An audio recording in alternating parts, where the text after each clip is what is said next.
Do you own a Weber kettle?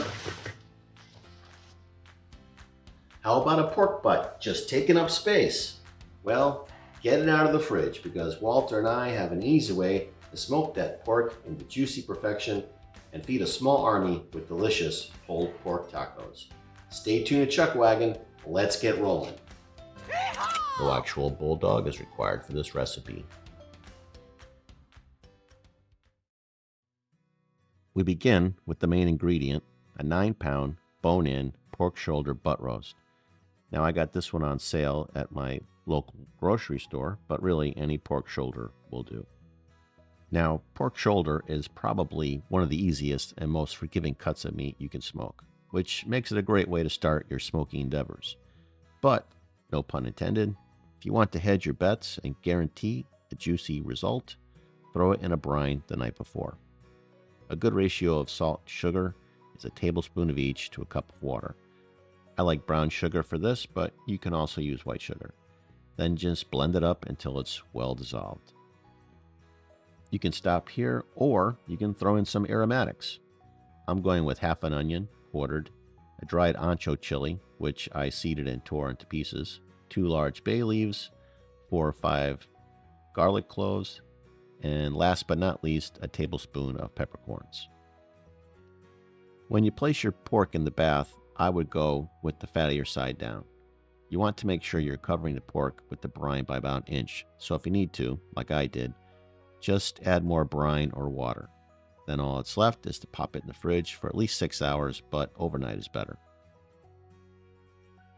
Okay, fast forward to the next morning and we are ready to cook this sucker. Remove the pork from the brine, rinse, and pat dry.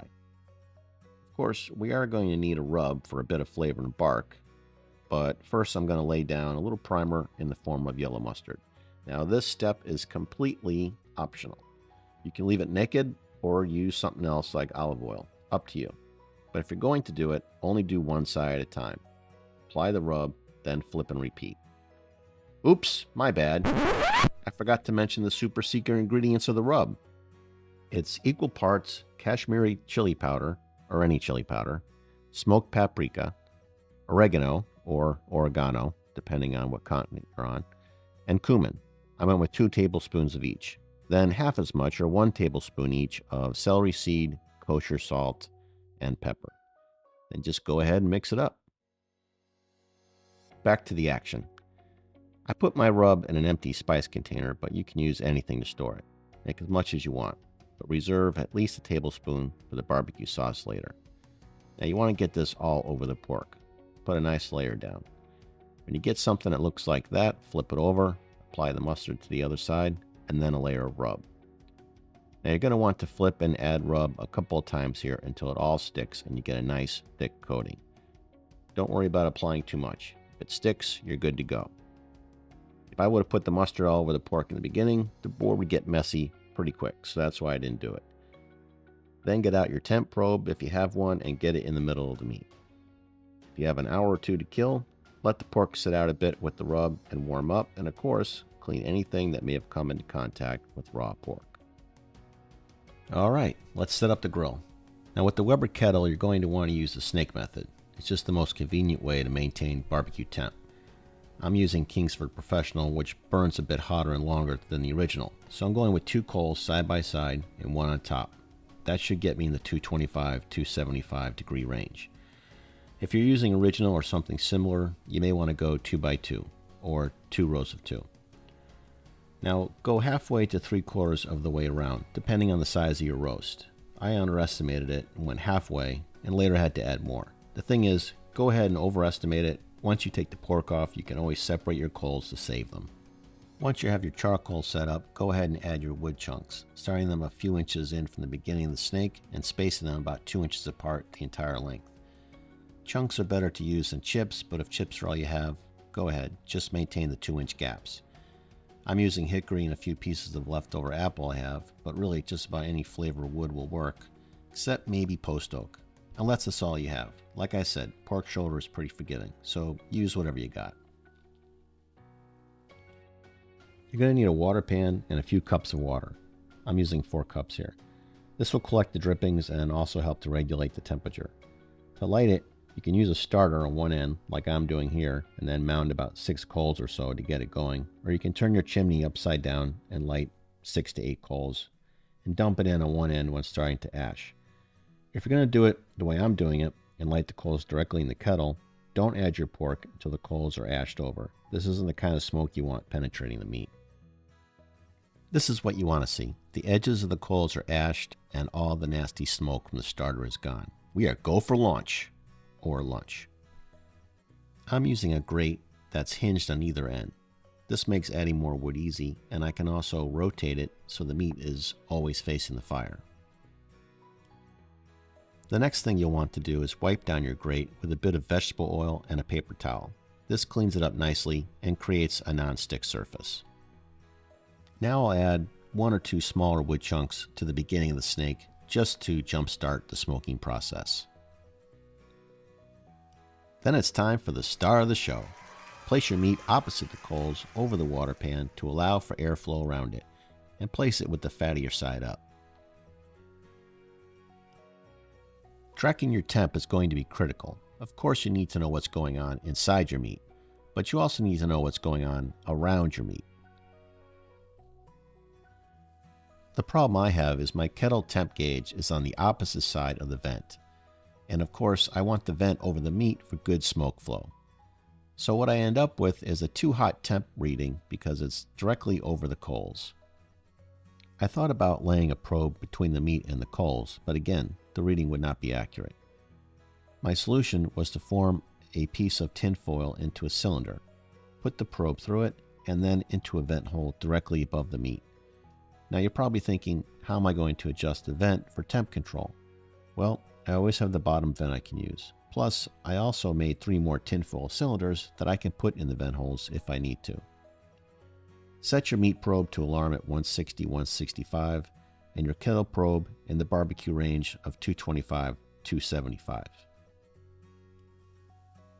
Well, this is going to take a bit. What do you say we use our time wisely and make us some barbecue sauce? Okay, so you're going to need a few things, but it's mostly common stuff. Into a saucepan, add 1 cup of ketchup, 2 tablespoons melted butter, the juice of half a lemon, no seeds, 1 teaspoon garlic powder, 1 teaspoon onion powder, 1 tablespoon of the reserved rub, 1 tablespoon honey. I'm using hot honey or spicy honey. 1 tablespoon yellow mustard, 1 tablespoon Worcestershire sauce, 2 tablespoons apple cider vinegar, 2 tablespoons tomato paste, 1 tablespoon of adobo sauce. Mix it together, bring it to a simmer, and then turn off the heat. Now at this point you might want to add some water to get the consistency you like. And when it's cooled off enough, put it in the container of your choice. I like this one. Okay, so it's been 3 hours. Internal temp is at 111, so we have a way to go before we wrap at around 160. Kettle temp is at 235, so right in the sweet spot for barbecue. I think we should open her up and see what she looks like. Beautiful color, and the bark seems to be coming together nicely. First thing I'm going to do is go ahead and rotate the shoulder 180 degrees for more even heating. I'm also going to rotate the grate a bit. If you need to, like I do, go ahead and adjust your water pan as well. Then just add more coal and wood to keep your snake going. And check your vents if you need to. And now we need to spritz the pork every 30 or 40 minutes to keep it from drying out too much. I'm using a 50-50 mix of apple juice and apple cider vinegar. You can use whatever suits you. You can even just go with plain old water. I probably have another 2 to 3 hours at this point, so it's a perfect time to prep some coleslaw. Excuse me, what's in the coleslaw? I always make the dressing first because that needs time for the flavors to come together.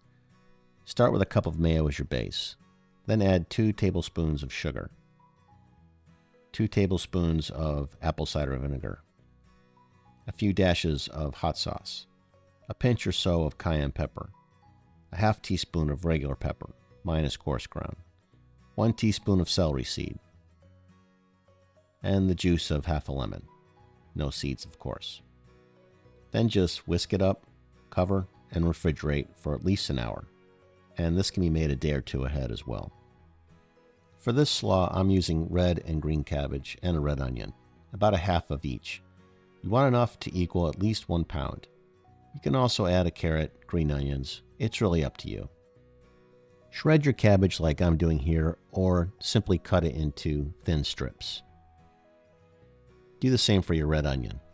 Boy, I am really, really good at this. Take out any big chunks. You want thin strips here. Then place your cabbage and the red onion into a colander.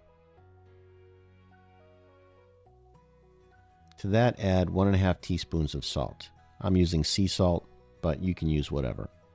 Give it a good toss. Then place it over a bowl. Set it aside for an hour or until you're ready to mix it together. Much later. Yes, it's been 6 hours total now, and the pork has reached 160. I have 2 sheets of tin foil crosswise and about a half a stick of butter cut up. I think it looks good. The bark is nice, and the color looks good. Now, I have no idea why I flipped this over. But anyway, wrap it up just as tight as you can. Fat side up again. Now, this may be sacrilegious to some, but I'm going to finish this in the oven because at this point, we don't need the smoke. And like Harry Sue says, heat is heat, and if it's good enough for him, then it's good enough for me. I'm reusing the water pan to add some moisture and even out the temp. And don't forget to reinsert your probe and set it to 195 now. If you're using the oven, set it to 250 degrees. You know what would go great as a taco topping? How about some quick pickled jalapenos? The recipe is from Gimme Delicious. I'll put a link to it in the description. It calls for 8 jalapenos. I only had a few on hand, so I had to make a few adjustments. This is a half a cup of equal parts water and vinegar, a teaspoon of salt, 2 teaspoons of sugar, 1 garlic clove minced or pressed. Give it a stir, bring it to a boil, and remove it from the heat. 4 hours later. Okay, it's been 4 hours in the oven, 10 hours total, and internal temp has reached 195. But hold it. You gotta let it rest, man, and a shoulder of this size has to rest for at least an hour. But hey, now is the perfect time to mix that slaw. Coleslaw? Yes. Okay, so remember I salted the cabbage earlier and put it in a colander over a bowl? Well, the reason to do that is to draw moisture out of it ahead of time. That way you get a crunchier coleslaw that will last longer and not get that gross mayo water in the bottom of the bowl an hour after adding your dressing. See, here I have at least a quarter cup of water. To take it a step further, I'm going to go ahead and use a salad spinner to get even more water out of it.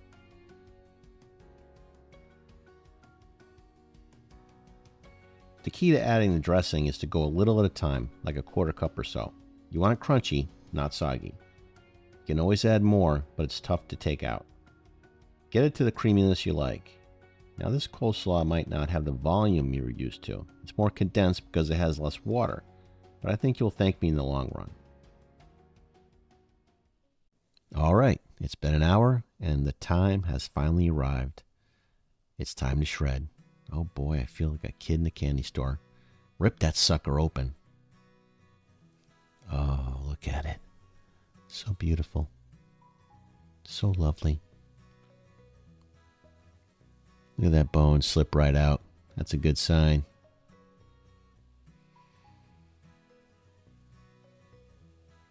Careful now. Easy. You don't want to lose any juices. Flip it over nice and easy. Oh, man. Look at that wiggle. Woo! Look at that jiggle.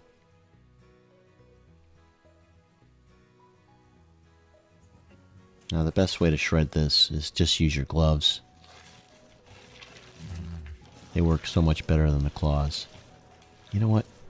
I'm just going to let the pork do the talking.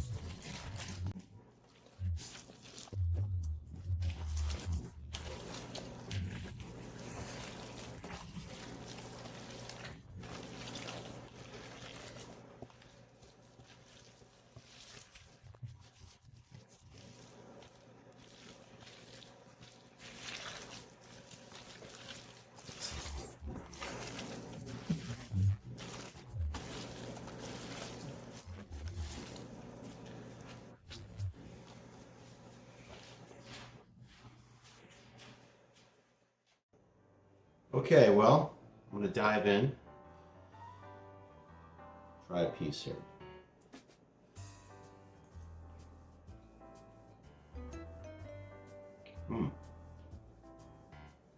That's so tender and juicy. The rub comes through, but not overwhelming. It's really good. I probably could have put more on, to be honest with you, but it's really good. Let's try it in a taco. Some of Chuck's red sauce. And this. Let's get some of this coleslaw on here.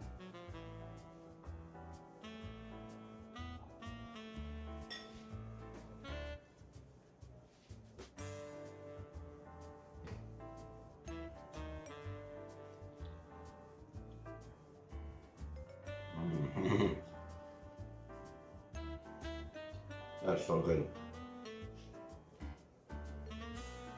That'd be a major crowd pleaser. If you need to feed an army, this is the way to go. Pretty easy to do. Tender, juicy, very good. Thanks for watching. Hit like and subscribe, and I'll see you next week. Wait, Walter. Walter, you want a piece?